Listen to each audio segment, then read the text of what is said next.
نکاح ایک عہد ہے، ایک پیمان ہے جو زندگی گزارنے کا زوجین کے درمیان ہوتا ہے، اور اس نکاح میں مہر مقرر کیا جائے اور وہ مہر مرد کی حیثیت کے مطابق ہو۔ ہم شادی میں لاکھوں روپے خرچ کرتے ہیں، لیکن جب مہر کی باری آتی ہے تو اس وقت ہمیں 32 روپے اور 10 آنے یاد ہوتے ہیں، جبکہ اتنے پیسے تو بچہ بھی نہیں لیتا۔ اور یہ مہر حق بدا ہے، یہ عورت کا حق ہے، تو یہ کشادگی کے ساتھ حق مہر پیش کرنا چاہیے، اور عورت کا حق ہے۔ 2 گواہوں کا موجود ہونا، اور پھر نکاح اعلانیہ ہونا چاہیے۔ حضور نے ارشاد فرمایا اعلنوا ھذا النکاح واجعلوہ فی المساجد، کہ نکاح کا اعلان کرو اور اسے مسجدوں میں منعقد کرو۔ نکاح کے اعلان کے جو مقاصد ہیں وہ بچہ بچہ جانتا ہے، تاکہ جب زوجین چلیں گے آئیں گے کہیں بیٹھیں گے تو لوگوں کو پتہ ہوگا کہ ان کا نکاح ہوا ہے، کوئی شک کی نظر سے نہیں دیکھ سکے گا۔ اور دوسرا ارشاد فرمایا اس کو مسجدوں کے اندر منعقد کرو، اور پہلے نکاح مساجد میں ہی ہوا کرتے تھے، لیکن پھر جوں جوں مرور زمانہ کے ساتھ تبدیلیاں آئیں تو ایک تبدیلی یہ بھی آئی کہ نکاح مسجدوں میں نہ ہونے لگے۔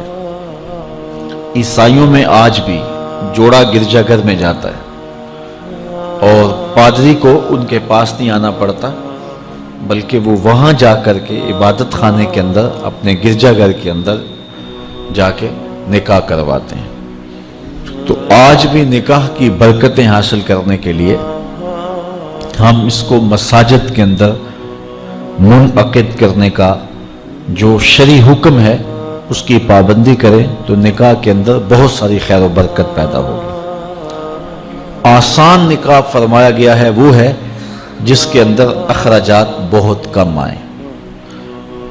ہم نے نکاح کو مشکل بنا لیا ہوا ہے اور اس کے ساتھ اتنے لوازمات پیدا کر دیے گئے ہیں کہ اس زمانے کے اندر بدی آسان ہو گئی ہے اور نکاح مشکل ہو گیا ہے۔ حضور علیہ السلام کے زمانے میں ایسا نہیں ہوتا تھا۔ سیدہ طیبہ طاہرہ سیدہ فاطمہ الزہرا رضی اللہ تعالی عنہا کا نکاح دیکھیے اور ان کو جو جہیز حضور نے دیا ہے اس کو دیکھیے، اور زندگی کو سہل بنانے کی کوشش کیجیے۔ آج جس کے ہاں 4 بیٹیاں پیدا ہو جاتی ہیں اس کی نیند اڑ جاتی ہے۔